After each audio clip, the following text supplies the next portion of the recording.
Hey, what's going on, all my wonderful magic friends in India? This is Kyle Purnell here from Pennsylvania in the United States, and I'm so excited to join magician Bharath in his YouTube channel Mallugic. Hope to see you all there, and we're going to have a great time. See you soon. I love impromptu stuff that seems like it has to use some sort of gimmick, but this is literally you can borrow the bill, you can borrow the marker. That's the distraction, man. I know the light's on. I can see the icon. I can see the visual feedback of my laptop. I know it's on. 1, 2, 3. Watch the diamond.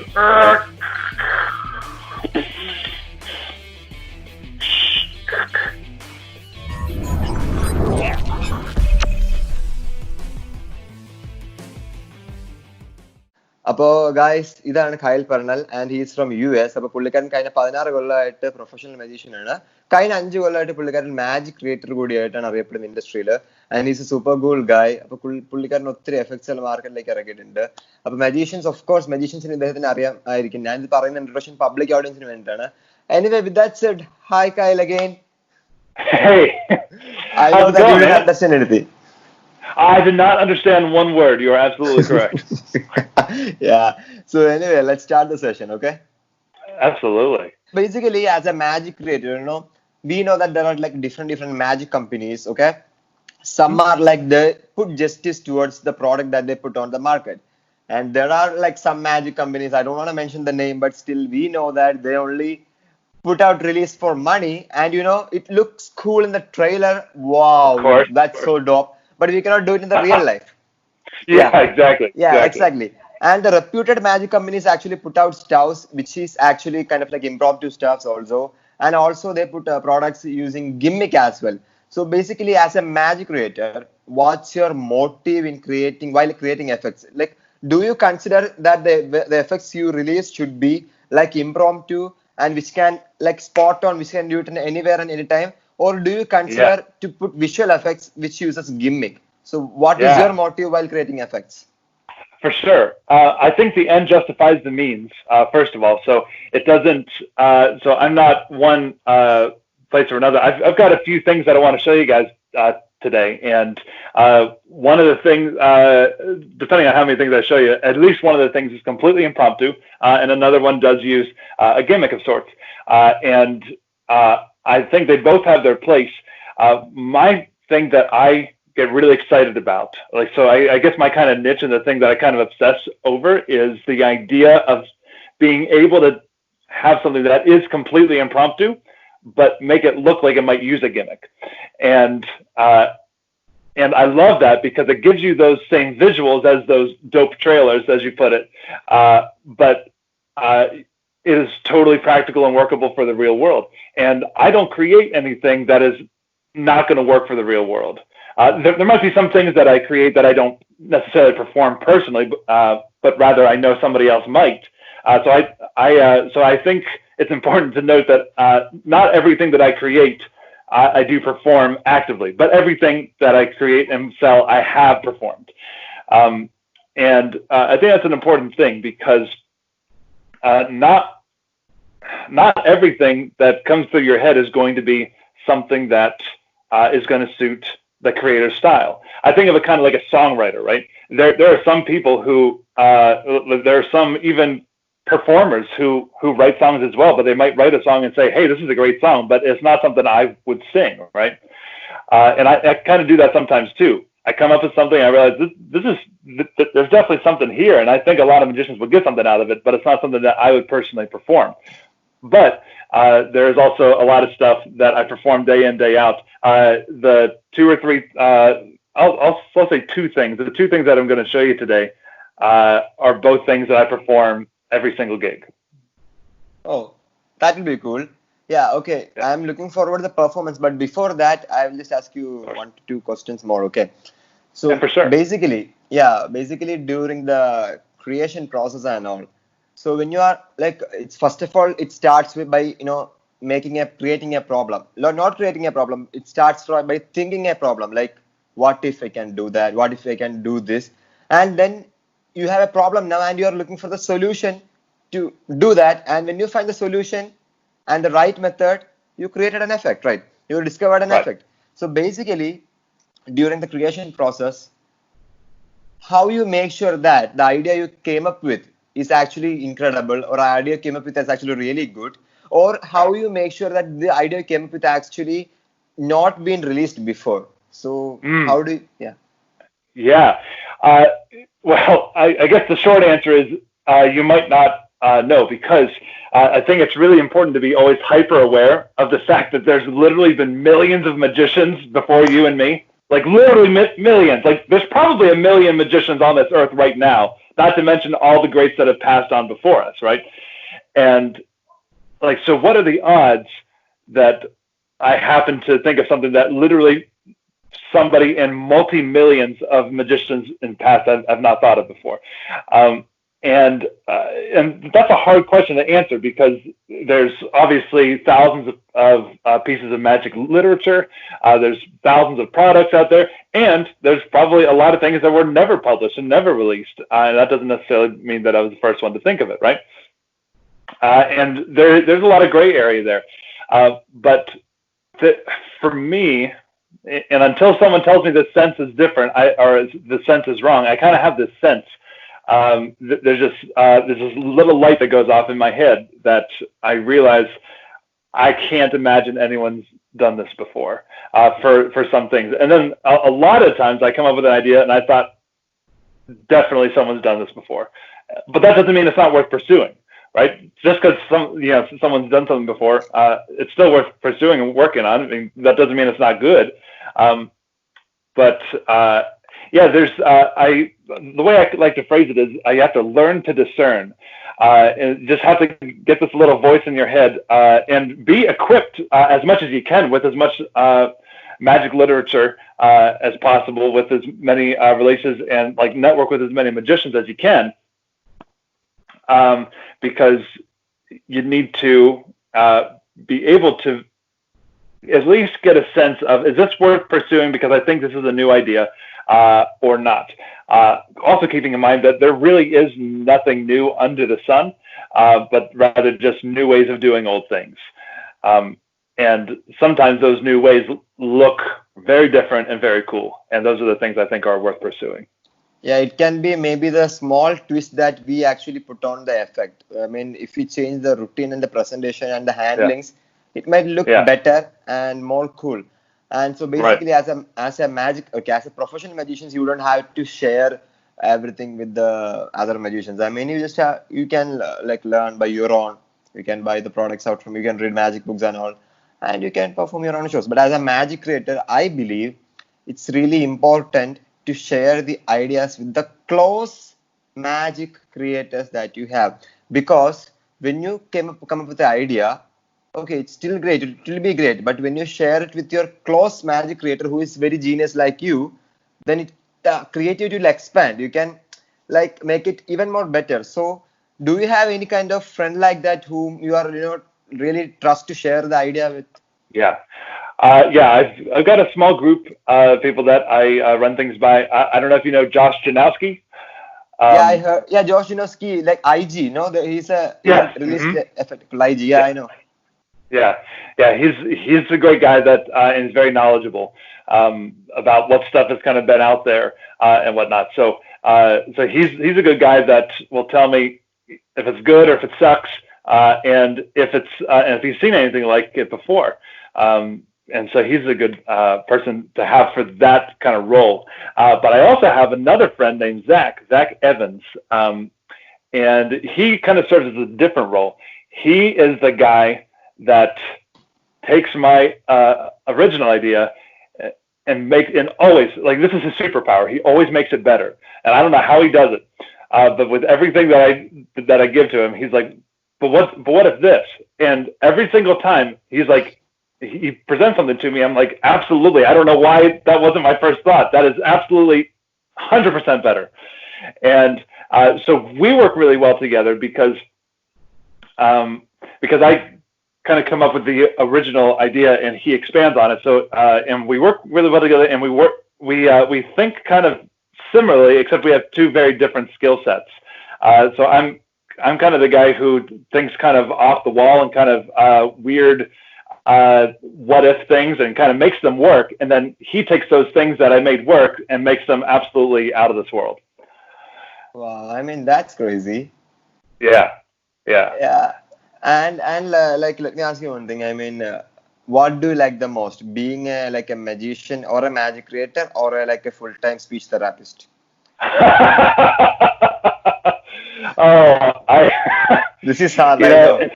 it's hard. Well, it's hard because, magic is super enjoyable, right? Because because first of all, it's one of my favorite things in the world, right? And I think one of the reasons I do love it so much is because I don't have to do it. I don't have to rely on it for my sole means of income. So I think that would be a lot more stressful if I had to do that. So it would be easy for me to say magic, of course.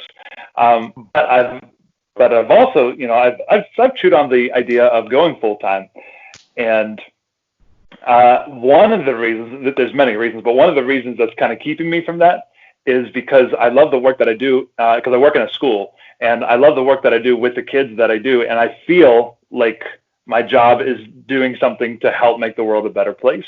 And I know magic does that too, but I think I feel that connection more being a speech therapist, and it's easier to see the world becoming a better place through all these teaching professionals, teaching kids how to be the best adults that they can be, and so that's a really cool thing.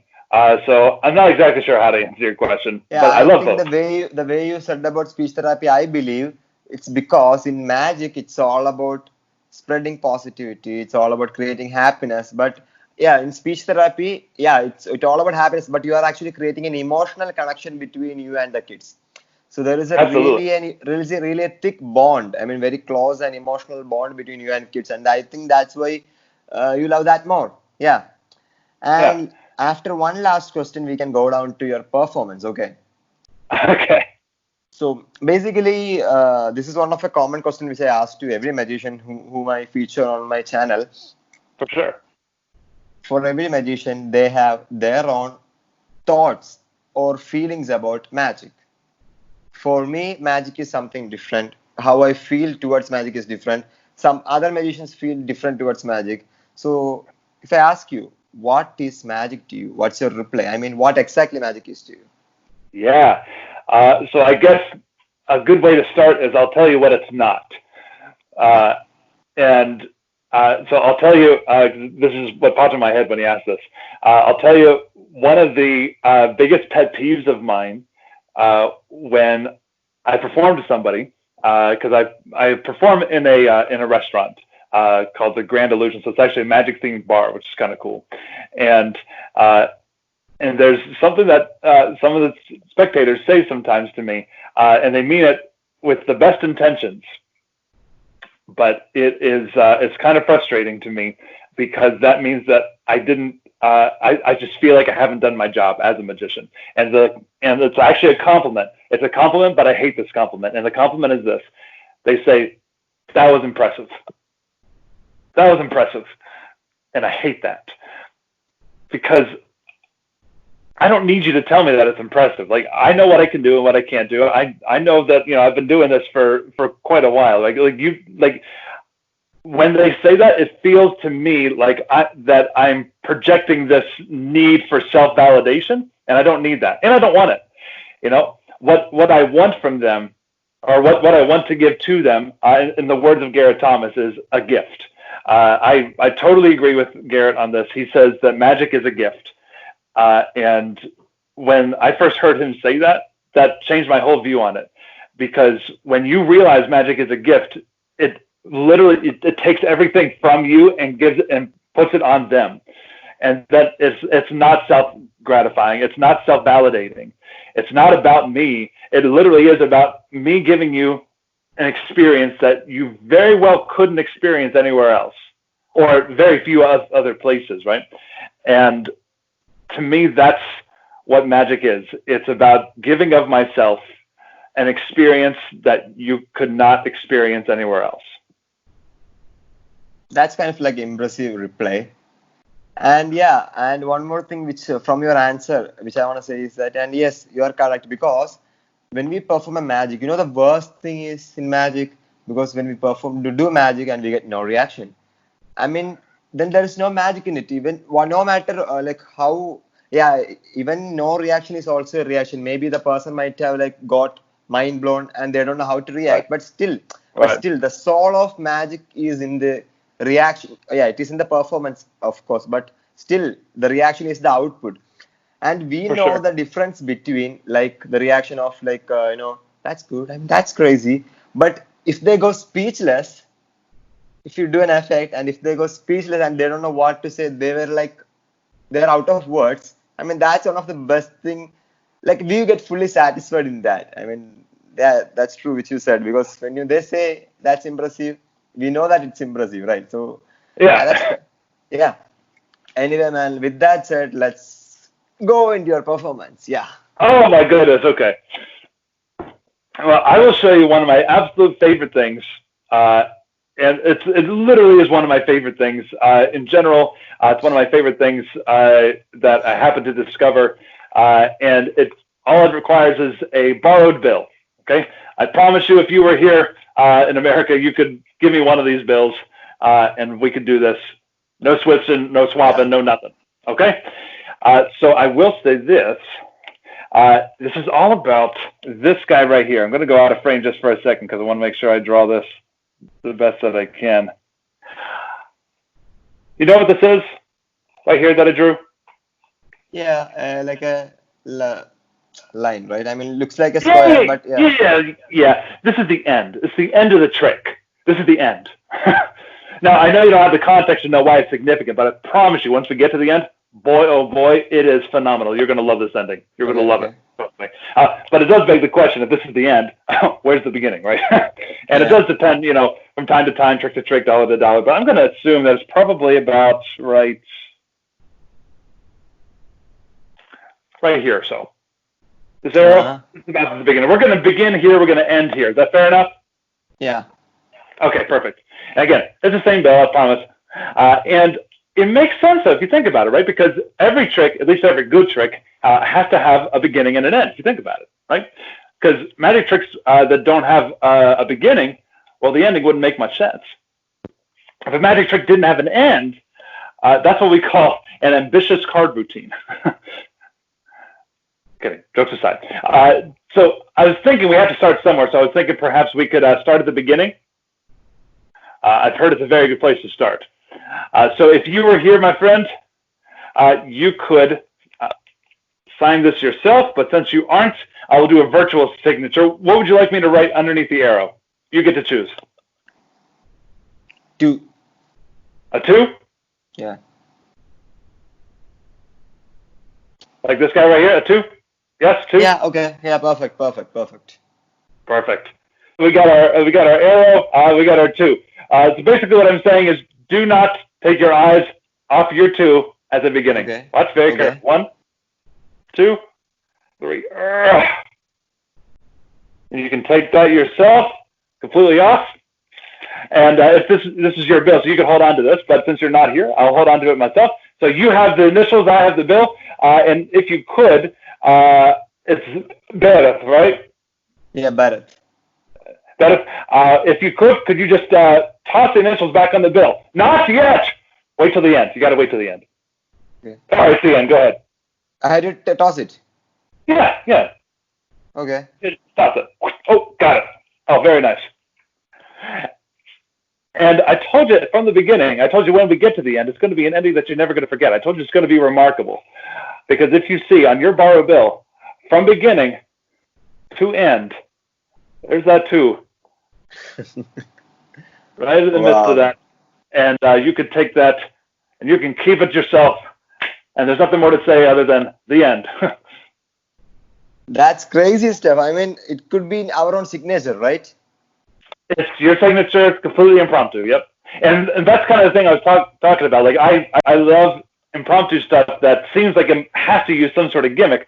But this is literally, you can borrow the bill, you can borrow the marker, and you can do this. Borrowed bill. What's that? Borrowed bill, right? Borrowed bill and borrowed marker. Borrowed bill. There's no gimmick. There's no preparation. Yep, you can do this naked. Wow, perfect. Yeah, it's pretty cool. I mean, the impromptu magic, which looks like it uses gimmick, fools magicians badly, you know. No. Yeah, that's the thing. That's the thing. That's a fun thing. So this is actually so keep your eyes out for this. This is going to be released soonish. Um, but I will tell you this: the one bad thing is that I believe it only works with American currency. That's the one thing. Okay.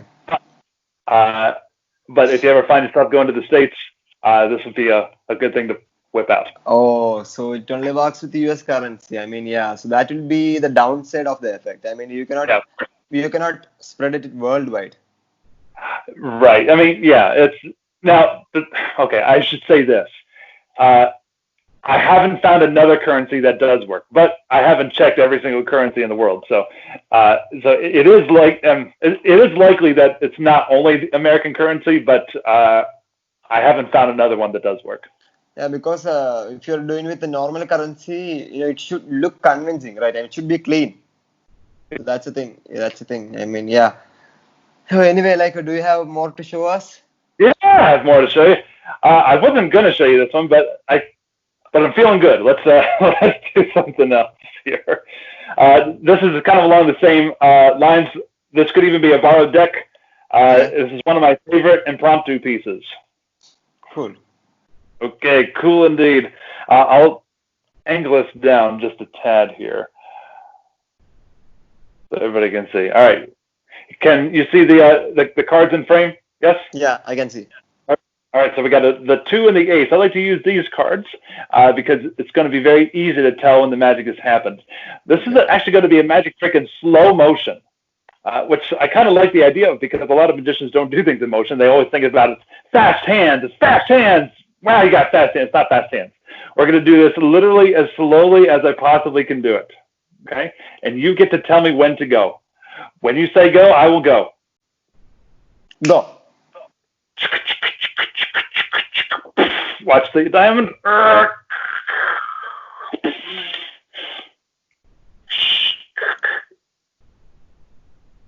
And looks like the 2. And of course, it only makes sense of the 2s here. It only makes sense of down here, of course, is that ace. And that is my favorite impromptu transpo. Impromptu transfer. Yes, it's impromptu. Wow. That's brilliant. Thank you. That's brilliant. Like, I never thought about it. I mean, that's brilliant. Thank you. If this is impromptu, like as you said, then that's brilliant. Yeah. Well, I'll tell you what. After you're done recording, stay on, and I'll teach you how to do it. Sure. Of course. Yeah. Cool, man. Well, I want to end with something very special to me. Okay. And it is with this guy right here.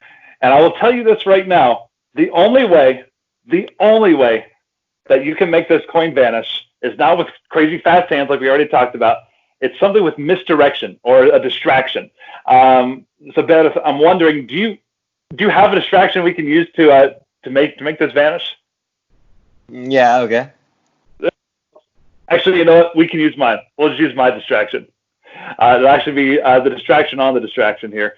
The modern day distraction. Let's see. Is the light on? Okay. Yeah, it's light on. That's the distraction, man. I know the light's on. I can see the icon. I can see the visual feedback on my laptop. I know it's on. Don't fall for that, dude. If the light's on, that means you're looking at the light even for a second. If you're looking at the light, that means you weren't looking at the coin, which means it's gone. And when I say it, I mean the phone. It's just a very strange thing. And of course, everything is examinable. Wait a minute. No, I missed it. That's crazy. Thanks. That's cool. That's really interesting. That's crazy stuff, man. Yeah, So man. anyway, like Kyle, thanks a lot. I mean, thank you so much for spending your valuable time with us.